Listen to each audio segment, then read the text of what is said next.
The first line is Happy Belated Valentine's Day. I teach a comedy class right now in which I try to explain to students that one of the secret weapons of being funny is being self-aware. Delusional people are funny, but usually not for the same reason stand-up comedians are. That's more character work.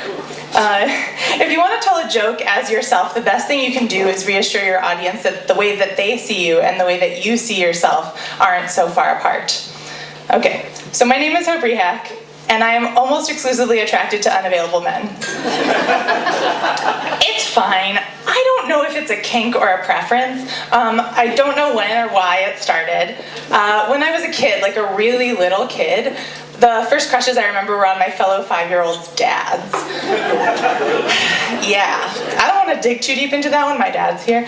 But when I think about like who I had crushes on, it was a lot of Sarah's dad and Laura's dad. In a way it made sense. I knew they weren't my dad, and I knew that they would make great husbands and fathers because obviously.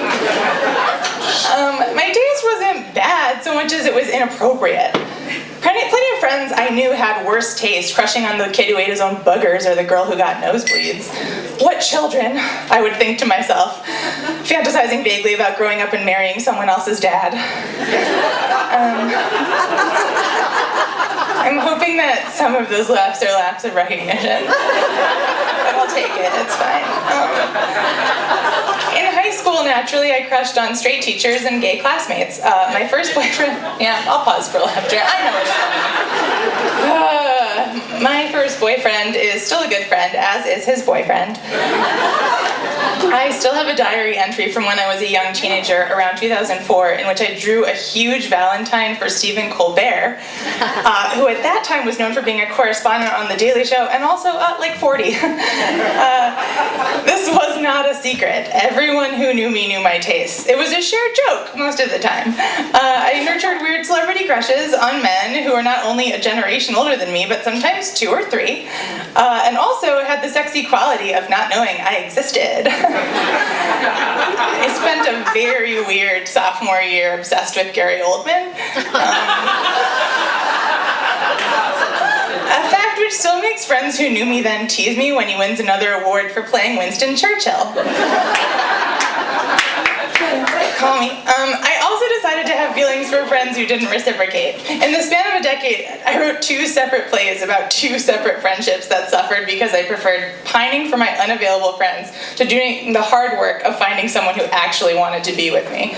Both plays were produced, and both friends came to said plays, and needless to say, nothing changed, except possibly their respect for me and my own sense of dignity. No, it didn't. It's the same. It was the same. And for the record, it's not that other people don't or didn't want to date me. It's just that, as the saying goes, I didn't want to belong to any club that would have me as a member. As soon as, Lindsay, I feel you so hard, girl. As soon as someone expressed remote interest in me, I would decide they were crazy and to be avoided at all costs. One of my all-time favorite movies is My Best Friend's Wedding. Anyone? Yeah. Thank you. The 90s rom-com in which Julia Roberts loses her damn mind and sabotages her best friend's wedding because supposedly she's in love with him. Her behavior is so erratic and cruel that in a rare ending, she doesn't end up with him. The climax is her apologizing to her best friend and his new bride, Cameron Diaz, and then the movie just kind of ends. I love that movie. It was reviled by plenty of audiences and critics when it came out, and for good reason. It doesn't deliver on the promise that rom-coms will give the people what they want. Not everyone gets a happy ending, and not everyone's happy ending is getting married. And love alone can't conquer all. I did have one sort of serious relationship with someone who couldn't really express affection, so that was perfect for a while. I was never sure he actually liked me very much, and that made me love him. We broke up after attending a family friend's wedding, normally one of my favorite activities. I realized I had always had more fun at weddings as a single person than I had with him. He was miserable and mopey, and frankly, I love celebrating other people's love. This was a fundamental difference in outlook that neither of us could abide. The month after we broke up, I took my sister as my +1 to another dear friend's nuptials, and we had a great time. As I got into my late 20s, I noticed all the friends whose taste I genuinely found suspect were rapidly pairing off, usually with people I didn't think were worthy of them. But the parties are always fun. Weddings aren't really about agreeing with the union. The couple doesn't care what you think of their relationship, nor should they. I started thinking instead that weddings are like funerals for friendships. That's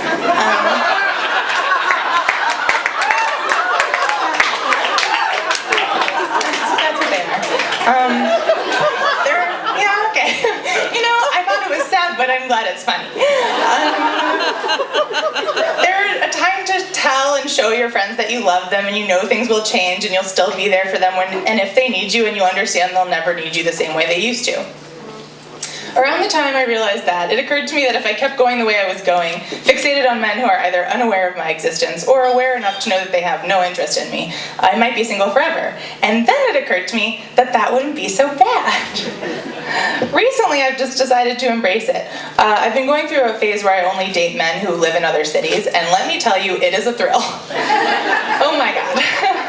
I'm alone most of the time, which is how I like it. I get to pine fantastically for people who aren't physically present and who, in fact, are probably dating other people right now. I am a delightful addition to wedding parties because nothing seems to please married friends more than setting up their single friends. Last week I was in New York for 36 hours. I organized a party for myself at a bar in the Village, like one does, and after a few hours there with friends from college, we moved to Marie's Crisis, an acoustic piano bar where patrons sing show tunes. It's a gay bar, guys. Everyone seemed gay or single or both. Someone requested another 100 people from Stephen Sondheim's Company. Anyone? All right. Cool. And then Being Alive. These are both very sad songs about being alone. It was all too much for me. I was filled with love for my friends, for the city, for musical theater. I love those songs about company, keeping good company. As I looked at the friends who had brought me there, I was overwhelmed with the feeling that, in spite of the recent realization I might never be attracted to someone who's attracted to me, I'm pretty fantastic at keeping myself in good company. Thanks.